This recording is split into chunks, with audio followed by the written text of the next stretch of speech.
Finally US और Iran के बीच सब कुछ क्या ठीक होने वाला है, क्योंकि ऐसा स्टेटमेंट अब न सिर्फ डोनाल्ड ट्रंप की तरफ से आया है बल्कि कहीं ना कहीं हर कोई जो इस पूरे मिडिल ईस्ट टेंशन के बीच में इन्वॉल्व था वो अब होप कर रहा है कि फाइनली अब सारी चीजें नॉर्मल हो जाएंगी, स्ट्रेट ऑफ हॉर्मुज पूरी तरह खुल जाएगा। हम अभी भी उम्मीद की बात कर रहे हैं इसलिए क्योंकि बयान अमेरिका, ईरान और पाकिस्तान तीनों देशों से आ तो गया है, लेकिन फाइनल डील अभी भी साइन होनी बाकी है। इसलिए अभी भी इसी शब्द का इस्तेमाल करेंगे कि उम्मीद है कि अब सब कुछ ठीक हो चुका है। हालांकि ये बड़ा बयान जैसे ही आया वैसे ही ग्लोबल इकोनॉमी ने सेलिब्रेट करना शुरू किया, ग्लोबल मार्केट्स ने सेलिब्रेट करना शुरू किया और भारतीय बाजार धुआंधार तेजी के साथ खुले हैं।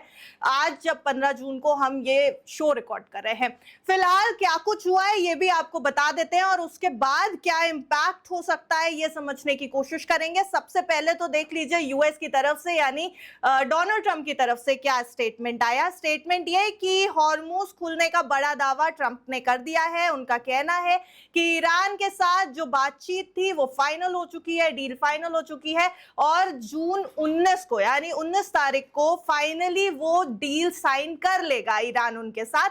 और शर्तें क्या है, जो भी कॉन्टोर है वो कुछ अभी क्लियरली सामने आया नहीं है, लेकिन यूएस के वाइस प्रेसिडेंट ने भी यही बात बोली है। जेडी वैंस का भी यही कहना है कि ग्लोबल पॉलिटिक्स में एक बहुत बड़ा, इतिहास में बहुत बड़ा कदम उठाया गया।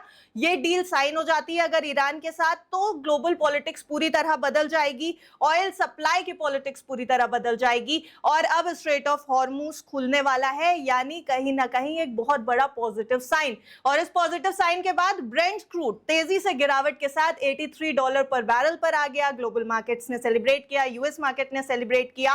1000 अंकों से 1100 अंकों से ज्यादा तेजी के साथ सेंसेक्स खुला। 24,000 के स्तर पर आज निफ्टी पहुंचता दिखाई दिया बहुत समय के बाद। लेकिन बड़े सवाल हैं और कई सवाल हैं जिनको हम डिस्कस करेंगे आज शरद कोहली जी के साथ। Sir welcome to good returns.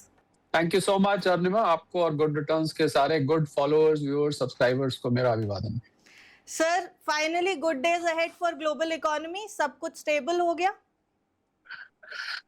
$1 billion question Arnima, एक तो ये कि डोनाल्ड ट्रंप है तो अभी 5 दिन बाकी हैं। फ्राइडे में 5 दिन डोनाल्ड ट्रंप के हिसाब से 5 साल होते हैं क्योंकि दिन में कई बार वो करवट बदलते हैं।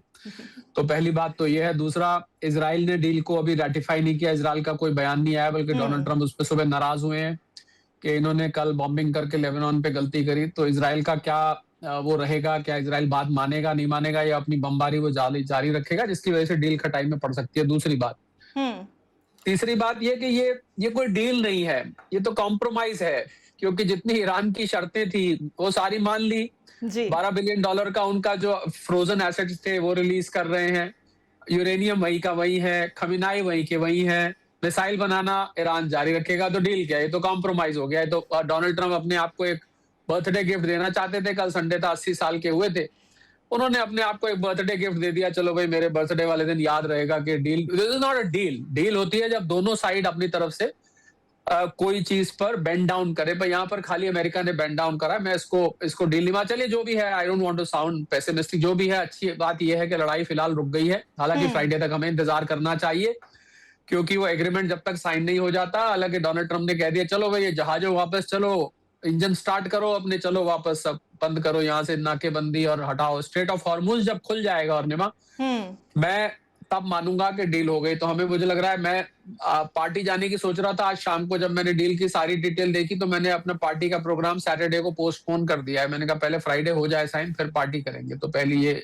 इससे लबोलबाब सारा निकल के आ जाता है। पर फायदा ये होगा और निमा के, ठीक है, क्रूड ऑयल का दाम $83 आ गया, 89 पे बंद हुए थे हम वीकेंड के आसपास, 83 आ गया, कुछ राहत इससे मिलेगी। स्टॉक मार्केट सेलिब्रेट कर रहा है, लगभग 275-300 पॉइंट के बीच में निफ्टी ऊपर है। और गोल्ड सिल्वर ने सेलिब्रेट किया, करीब $100 से ऊपर का एकदम से गोल्ड ने उछाल लिया, सिल्वर भी $70 के आसपास आ गया। तो जो मेन टेंशन थी, डॉलर इंडेक्स 100 से नीचे आया, बॉन्ड यील्ड 4.5 से नीचे आया, जिसकी वजह से गोल्ड सिल्वर पर असर पड़ा। तो कुल मिला के जो इकोनॉमिक और फाइनेंशियल पैरामीटर्स जो अब तक तंग कर रहे थे वो उनमें सुधार हुआ। उम्मीद करते हैं कि इन्फ्लेशन हालांकि इतनी जल्दी नीचे नहीं आएगी। मुझे पता है आपका अगला सवाल यही होगा, आप पूछिए फिर मैं जवाब देता हूँ। सर लेकिन उससे पहले ये अगला सवाल था, बिल्कुल आप सही कह रहे हैं। लेकिन उससे पहले ये ज़रूर पूछना ज़रूरी है, जिस तरह आप कह रहे हैं कि कॉम्प्रोमाइज़ तो किया है यूएस ने, लेकिन डोनाल्ड ट्रंप हैं, उनके बयान तेज़ी से बदल जाते हैं। जून 19 को फाइनल डील साइन होने वाली है। तो ये सेलिब्रेशन कब तक जारी रहेगा?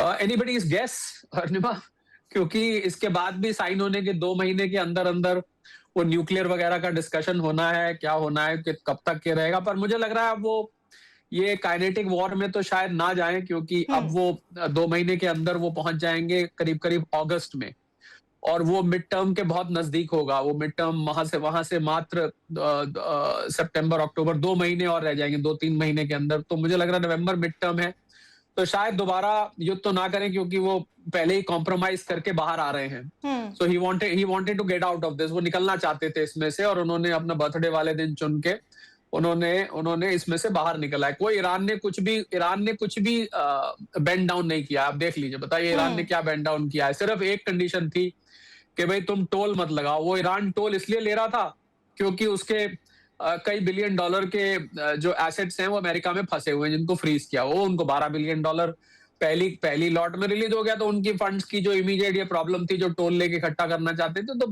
Basically it is all terms agreed by US, nothing nothing major agreed by Iran. तो इसलिए हमें देखना होगा। पर मुझे नहीं लग रहा अब युद्ध दोबारा वो करेंगे, अनटिल एंड अनलेस कोई ऐसा बयान आ जाता है ईरान से निकल के कि वो फिर से अपने को न्यूक्लियर के बारे में बोल देते हैं, या कुछ ऐसी चीज वहां से बोल देते। दूसरा, इसमें एक और इम्पोर्टेंट फैक्टर ये है अर्निमा, देखने वाला, कि ईरान के अंदर बहुत डिवाइसिव फोर्सेस हैं इस समय। हुँ, तो ईरान के किस फैक्शन ने इसको अग्री किया है, क्योंकि ये भी सुनने में आया था कि ईरान की जनता सड़क पे आ गई है इस डील को लेके, बहुत जगह प्रोटेस्ट हो रहा है।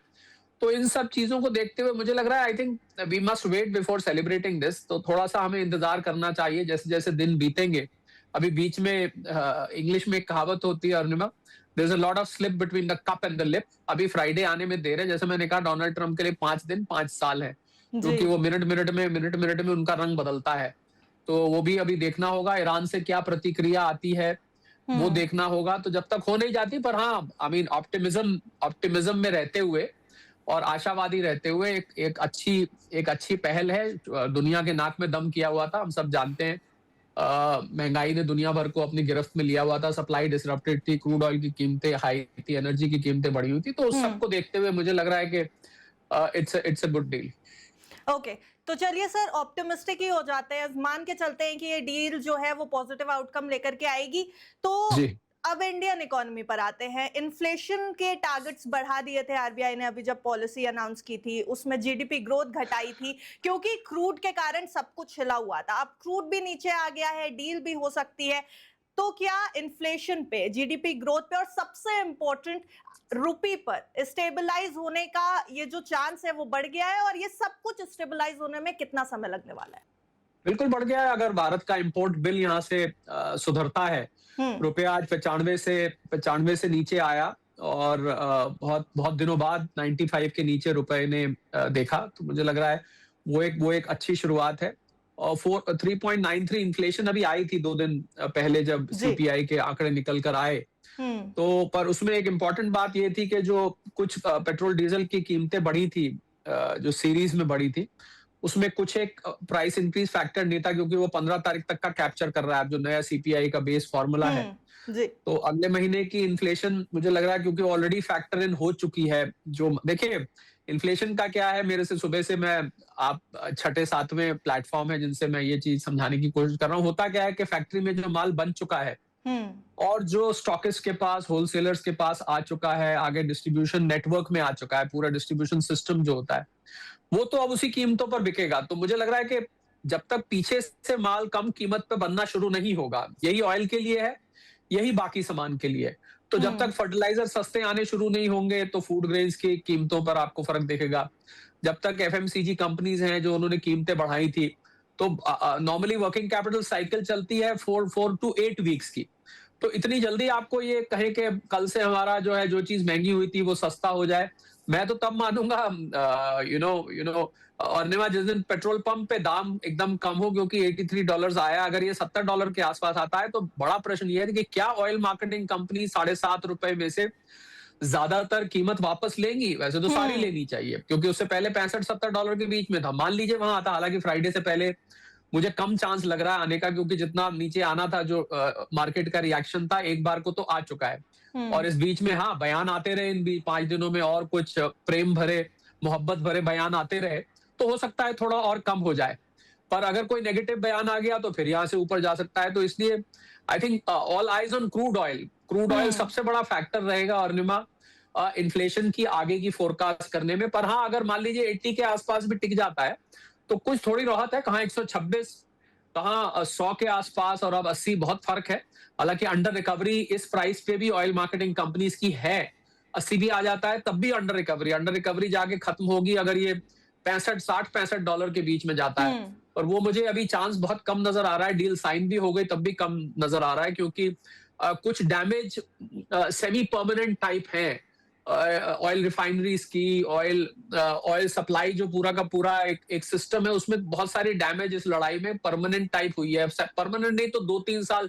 उदाहरण के तौर पे कतर में जो एलएनजी का प्लांट था जहां से भारत सबसे ज्यादा लेता था, वो तो कहते हैं 3 साल उसको रिपेयर करने में लगेंगे। तो अब देखना ये होगा कि ये जो डैमेज्ड इंफ्रास्ट्रक्चर है और जो सप्लाई डिसरप्शन कितने दिन में नॉर्मल होता है। हमने सुबह से जब से घोषणा आई, मेरी 10 लोगों की टीम है, हम लोग बैठ के इसको एनालाइज कर रहे थे, तो हमने सारे फैक्टर्स को कंसिडर करते हुए अर्निमा निकाला। मुझे लगता है कि कम से कम 3 से 6 महीने लगेंगे हालात को पूरी तरीके से सामान्य होने में। वो भी तब जब यहाँ से कुछ और मामला बिगड़े नहीं, कुछ और ज्यादा ऐसा कुछ ना हो फिर से कि मामला अगर ऐसा भी रहता है और ये थोड़ा थोड़ा सुधरता रहता है, तो क्योंकि क्या है कि inflation is like a seepage. आपको याद होगा आपके शो पे मैंने बताया था, सीलन की तरह होती है। एक दफे सीलन घुस गई दीवार में तो वो धीरे धीरे करके सूखती है, और सूखने के बाद भी निशान छोड़ती है। तो ये सीलन है जो घुस चुकी है, तो इतनी जल्दी ये रिवर्स नहीं होगी। आपको कहीं सीपीआई में ये अभी हम जून में है, तो जुलाई, अगस्त, सितंबर में आपको कहीं थोड़ा सा ये रिसीड होती दिखेगी। वो भी इस पे डिपेंड करेगा कि कितनी जल्दी कंज्यूमर कंपनी, एफएमसीजी कंपनी और बाकी सामान की कंपनी कीमतों को करेक्शन करती है, और कितनी जल्दी पेट्रोल डीजल की कीमतें ओएमसीज वापस लेती है। मेन नजर क्रूड ऑयल और ऑयल मार्केटिंग कंपनीज पर रखनी चाहिए। बिल्कुल सर। इंडियन शेयर मार्केट को भी आप काफी क्लोजली ट्रैक करते हैं सर। सवाल ये कि Q1 की अर्निंग्स में तो असर देखिए दिखने वाला है वॉर का, क्योंकि बहुत ज्यादा डैमेज ऑलरेडी हो चुका है, लेकिन उसके बाद एक बड़ी रैली की तैयारी करें क्या बाजार में? आउटलुक दिख रहा है पॉजिटिव यहाँ से? 24,000 का स्तर तो छू लिया बाजार ने आज ही खबर सुनते ही। जी देखिए अरुणिमा, शेयर बाजार बनता है कंपनीज से, और कंपनीज में मायने रखता है जो उनकी टॉप लाइन और बॉटम लाइन है, जो उनकी प्रॉफिटेबिलिटी है। तो मुझे लग रहा है अभी Q1 की, जैसा आपने कहा, Q1 में तो हमें उम्मीद नहीं रखनी चाहिए, क्योंकि हमें इंक्रीज इनपुट कॉस्ट और बॉटम लाइंस प्रेशर में रहेंगी। Q2 भी मुझे लगता है प्रेशर में रहेगा, क्योंकि जब तक ये सारा रिवर्सल प्रोसेस होगा 1 क्वार्टर और लग जाएगा। कहीं Q3 और Q4 में मुझे कुछ सुधार नजर आता है। तो इसलिए मार्केट देखिए, जुलाई में अगले महीने आपको Q1 का रिजल्ट सीजन शुरू हो जाएगा, तो उस रिजल्ट्स के आधार पर कुछ डिप्रेशन आएगा। मार्केट की वॉलेटिलिटी अभी सुधरने वाली बहुत जल्दी नहीं है। तो मार्केट में ये तो देखिए, ये जो रिएक्शंस होते हैं ये नी जर्क रिएक्शंस होते हैं। Market is like a baby. जरा सी बात हुई खुश हो गया, जरा सी बात हुई उदास हो गए, खबर आई चलो भाई चलो, आज तो हो गया काम, आज तो बहुत बढ़िया हो गया। पर जो रियलिटीज जो वो सिंक इन करती हैं मार्केट बड़े इन्वेस्टर्स में, और सबसे बड़ी बात, और जो FIIs और FPIs की सेलिंग है वो रुकनी चाहिए। अगर वो नहीं रुकती है तो मार्केट फिर प्रेशर में रहेगी। पर ये हाँ एक अच्छी रैली है, मुझे लग रहा है ये रैली इस हफ्ते मार्केट जो है बहुत ज्यादा रिसीव नहीं करनी चाहिए अनटिल अनलेस कोई नेगेटिव खबर ना आए। I think an ideal point market 24,200 बहुत इंपॉर्टेंट सपोर्ट है, टेक्निकली स्पीकिंग 24,200 पे एक बहुत इंपॉर्टेंट पॉइंट है।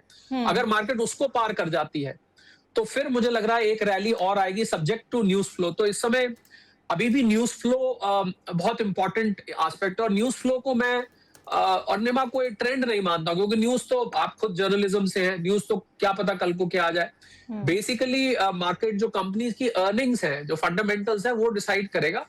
और वो मुझे Q1 और Q2 दोनों ही, क्योंकि Q2 में भी प्रेशर रहेगा जो आपका जुलाई सितंबर का होता है, क्योंकि जैसा मैंने कहा इस इन्फ्लेशन को और कॉस्ट इंक्रीज को रिवर्स होने में वक्त लगेगा। तो Q3 पे आप नजर रखिए। मैं Q2 से भी बहुत ज्यादा होपफुल नहीं हूँ और निमा, तो इसलिए I think the market investors और ट्रेडर्स जो भी हैं, ऑपरेटर्स हैं, दे कैन डिसाइड अकॉर्डिंगली। तो शॉर्ट टर्म में वेट एंड वॉच ही ज्यादा बेहतर स्ट्रैटेजी रहेगी सर।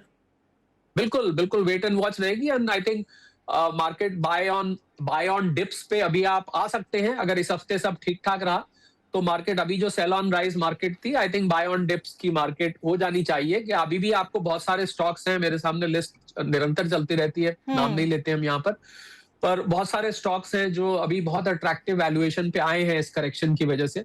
आई थिंक उन स्टॉक्स में अगर आप किसी एक्सपर्ट से सलाह लेके या आपके पास गाइडेंस है तो आप उसमें से I think you can. But I think the best way in this market would be SIP, जिसको मैं कहता हूँ सब्र इन्वेस्टमेंट प्लान। आई थिंक आपको SIP के थ्रू ही आना चाहिए इस मार्केट में। लमसम परचेज मेरे हिसाब से अभी इस मार्केट में नहीं बनती है। बहुत सिलेक्टिव, बहुत ही चूजी और SIP, ये 2-3 चीजें मार्केट में अभी भी जो लोग घुसते रहते हैं निरंतर, उनके लिए सलाह है।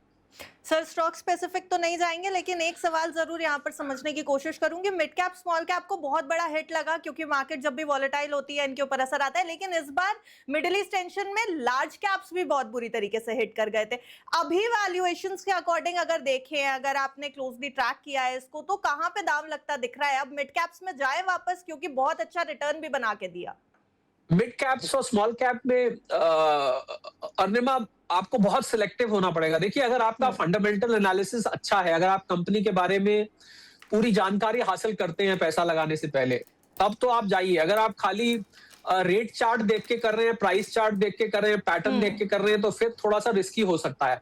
तो मुझे लग रहा है कि बहुत मिड कैप स्मॉल कैप में भी मेरे पास बहुत अच्छी एनालिसिस है, पर क्योंकि हम नाम नहीं लेते तो I think the advice is कि आपको बहुत से जिनकी ऑर्डर बुक्स अच्छी हैं, जिनके प्रोस्पेक्ट्स अच्छे हैं, जो FMCG से रिलेटेड है, उनके सप्लायर्स हैं, रिन्यूएबल एनर्जी है, AI रिलेटेड इंडस्ट्रीज हैं, और ग्रीन एनर्जी वाली है, डिफेंस के बहुत सारे स्मॉल कैप्स मिड कैप्स हैं जो डिफेंस को सप्लाई करते हैं। तो इस प्रकार की कंपनीज अगर आप चूज करके करेंगे, जी हाँ, स्मॉल कैप मिड कैप का तो वैल्यूएशन और ज्यादा अट्रैक्टिव हो चुका है इस फॉल में, जो करेक्शन आई। जी। पर बात वही है कि देखिए, ऐसे हम जनरली बोल दें कि आप मिड कैप स्मॉल कैप पर चले जाइए, तो वो जस्टिफाइड नहीं रहेगा। बिकॉज बहुत जोर दे के मैं कहना चाहूंगा कि कंपनी की चॉइस जो है वो, आप, ये जरूरी नहीं है और के जो पीछे आपको प्राइस ट्रेंड दिखा था वो आगे भी रहे। So I think it is all a game of fundamentals, and I think long term is the best way to go for. आप मिड कैप स्मॉल कैप में तो वैसे ही आपको बहुत शॉर्ट टर्म नहीं देखना चाहिए, बिकॉज शॉर्ट टर्म में वो कोई ट्रेंड दिखाता ही नहीं है। लार्ज कैप भी बहुत करेक्शन आ चुके हैं। तो I think the sectors to look at are FMCG, defence, renewable energy, electric vehicles based, क्योंकि ये जो पेट्रोल डीजल की प्राइसेस ने इलेक्ट्रिक व्हीकल्स जो कंपनी फोकस कर रही है उनको बहुत अट्रैक्टिव बना दिया ऑटोमोबाइल सेक्टर में, वहां आप जा सकते हैं। और ग्रीन एनर्जी में आप जा सकते हैं, तो कुछ फार्मा स्टॉक्स बहुत अट्रैक्टिव हो गए हैं, उसमें आप जा सकते हैं। So these are some of the sectors you can keep an eye on. जी सर, ईरान US की डील तो होनी है 19 जून को, उससे पहले एक और बड़ी डील है 17 जून को। इंडिया US की ट्रेड डील हो जाएगी फाइनली, जब डोनाल्ड ट्रम्प ट्रेड डील करने पे आ ही गए हैं तो इंडिया वाला भी काम निपटा दे। अब देखिए, मुझे पर्सनली स्पीकिंग अर्निमा, मुझे ये डील कोई काम की नहीं नजर आती है। कितनी बार तो हम कान पक गए, सुन के पक गए हम बिल्कुल इस डील के बारे में। तो उनके ब्रेंडन लिंच साहब आते हैं, फिर यहाँ से कोई जाता है, वहां से कोई आता है, कभी कुछ बात करते हैं, कभी कुछ बात करते हैं। तो मुझे उस डील से कोई खास उम्मीद नहीं है। 10%, अभी 12% फिर धमकी दे रहे थे कि आपके ऊपर अनफेयर ट्रेड प्रैक्टिस है इसलिए लगाएंगे। तो मुझे I don't think US at this point of time वो इस पोजीशन में है किसी से भी डील करे। पहले उनको अपने घर में एक अप्रोच फिक्स कर लेनी चाहिए कि वो करना क्या चाहते हैं। मुझे तो अभी तक ये भी नहीं पता लग रहा, और निमा सच पूछिए, कि वो इंडिया के दोस्त हैं या इंडिया को किस प्रकार देखते हैं। हालांकि मोदी जी उनसे मिलने वाले हैं आज। So I really don't trust as far as approach to India is concerned. कहीं उनके अंदर इंडिया के प्रति ना एक पेन है, एक ऐसी चीज है, इसको हिंदी में बोलते हैं पीड़ा है कहीं, उसको वो निकालते रहते हैं समय समय तक। ऊपर उसको लेस कर देते हैं कह के prime minister Modi is a very dear friend, he is a very nice man, he is a great leader. उसके ऊपर वो ये कवरिंग चढ़ा देते हैं और उसके बाद फिर कुछ ना कुछ ऐसा कर देते हैं जिससे, तो मुझे इस डील से कोई खास I am not looking forward to that deal. हाँ, मेरी नजर 16-17 जून को होने वाली फेड मीटिंग पर जरूर है। उसमें नए फेड चेयरपर्सन आए हैं, केविन वॉश, उनके आदमी है डोनाल्ड ट्रंप के। उनकी पहली मेडन मीटिंग है उनकी जेरोम पावल के जाने के बाद। रेट हाइक रेट हाइक तो डोनाल्ड ट्रम्प मुझे नहीं लग रहा उनको करने देंगे, क्योंकि पहले जब जेरोम पावल करते थे, नहीं घटाते थे, तो उनको गालियां पड़ती थी, और इन्होंने कर दिया तो पता नहीं क्या होगा। तो मुझे रेट हाइक तो नहीं लग रहा है, पर अब क्योंकि क्रूड ऑयल की कीमतें नीचे आई हैं, तो मुझे थोड़ी उम्मीद है कि स्टैंस जो है अब हॉकिश नहीं जाएगा, न्यूट्रल ही रखेंगे। पर ज्यादा मैटर करेगी इसके बाद जो कमेंट्री आएगी। और निमा कमेंट्री में, क्योंकि आपने देखा होगा अमेरिकन फेड हमेशा अगली 2-3 मीटिंग्स के बारे में या रिमेनिंग पार्ट ऑफ 2026 के बारे में बताता है कि इस बार तो नहीं बढ़ा रहे, पर आगे बढ़ सकते हैं। I think that commentary will be more useful. मुझे नहीं लग रहा डोनाल्ड ट्रम्प उनको बढ़ाने देंगे, घटाने का तो खैर सवाल ही नहीं उठता है ऐसे में, जो 4.2 इनका इन्फ्लेशन आया है, तो घटाएंगे तो मुझे लग रहा है फिर तो साफ पता लग जाएगा कि ये फेड किसके कहने पे चल रहा है, तो वो तो होने वाला नहीं है। पर एक तो ना बढ़ाएं, मार्केट के लिए अच्छा रहेगा, बढ़ाएं ना। दूसरा, कमेंट्री में कुछ ऐसी बात ना बोले जो कि आगे के लिए बड़ी डिप्रेसिंग या बहुत पेसिमिस्टिक साउंड करे, खासकर इन्फ्लेशन नंबर्स के बारे में। हालांकि 4.2 आया, और मुझे लग रहा है अर्निमा वहां का 4.2 भी जो पीसीई के बेसिस पे आया है वो एक्चुअल नहीं है। The real inflation in America is close to 6%। मेरे जो डेटा है वो तो ये बता रहा है, बाकी पता नहीं अब उन्होंने किस आधार पर निकाला है, कैसे निकाला है, वो जाने। जी सर, पूरा इंटरव्यू हमने ऑप्टिमिज्म पे कर लिया, लेकिन एक आखिरी सवाल, थोड़ा सा बैलेंस लेकर के भी चलना चाहिए, थोड़ा डर भी लेकर के चलना चाहिए, क्योंकि मार्केट भी कहीं ना कहीं कॉशियस हो जाता है। इकोनॉमीज, कमोडिटीज, मार्केट, सब कुछ इस समय ओवरवेल्म नजर आ रहा है। लेकिन अगर 19 जून को ये जो डील होनी है ये नहीं हो पाती है, तो कितनी बुरी पिक्चर पेंट होगी? तो then we are back to square one, क्योंकि उससे आगे तो अर्निमा फिर रास्ता नहीं है। फिर तो रास्ता अब देखना पड़ेगा कि डोनाल्ड ट्रम्प वापस बमबारी पे आते हैं, कुछ न्यूक्लियर का सोचने लगते हैं, क्या करने लगते हैं। बिकॉज पर मुझे लग नहीं रहा कि अब डोनाल्ड ट्रम्प इस युद्ध को, क्योंकि जिस तरीके से उन्होंने कॉम्प्रोमाइज किया है अर्निमा, प्योर कॉम्प्रोमाइज है ये। This is not a deal, this is the deal का मतलब होता है कुछ आप झुके, कुछ मैं झुकूं, यही होता है ना डील, यही। पर ये तो सीधा दिस इज वन वे, ये वन वे है, तो this is a one way को तो कॉम्प्रोमाइज बोला जाता है। So this is a compromise. तो इसलिए उनके जहन में अब कहीं है कि मिड टर्म नजदीक आता जा रहा है, और दुनिया भर का भी प्रेशर है उनके ऊपर, और उनके सैनिक भी शायद बोल रहे होंगे, भैया घर चलो, याद आ रही है घर की, बहुत दिन तुमने पानी में खड़ा कर दिया हमको जहाज के ऊपर, हमारी घर की याद आ रही है। और तो आई थिंक तो खैर सर ये क्लेम भी कर दिया है कि हम जीत गए हैं युद्ध अमेरिका के ऊपर। और मुझे लगता है ईरान ने गलत क्लेम नहीं किया है। आई थिंक आप अगर देखिए जो मैंने पॉइंट्स बताए आपको, यूरेनियम का कुछ नहीं, खमीनाई का कुछ नहीं, जो उनके शुरू में एजेंडा थे। अच्छा, स्ट्रेट ऑफ हॉर्मुज खोल दिया, तो वो तो पहले ही खुला हुआ था, वो पहले बंद कब था? तो स्ट्रेट ऑफ हॉर्मुज तो पहले ही खुला हुआ था, और टोल नहीं लगाएंगे, बस ये उन्होंने बात करी। अच्छा, उनके फ्रोजन एसेट्स जो थे अमेरिका में $12 बिलियन के, वो। और एक और चीज है, और मैं आपको बताऊं, एक शर्त और लगाई थी ईरान ने कि हमें इसका कॉम्पेंसेट किया जाए जो डैमेज हुआ है। जी। और जो अनऑफिशियल तौर पर कहा जा रहा है कि यूएई, सऊदी अरेबिया वाले ने पैसा दिया है ईरान को काफी, मतलब अमेरिका ने डायरेक्टली कॉम्पेंसेट नहीं किया है, पर इनके थ्रू कॉम्पेंसेशन हुआ है। तो लगभग सारी शर्तें ईरान की टिक मार्क हो गई है। और अमेरिका की कौन सी शर्त टिक मार्क हुई है मुझे नहीं पता, कौन सी शर्त। तो दिस इज अ काम। तो इस चीज को मुझे देख के लग रहा है अर्निमा कि शायद अब युद्ध दोबारा तो नहीं होगा इस प्रकार का, और फिंगर्स क्रॉस्ड।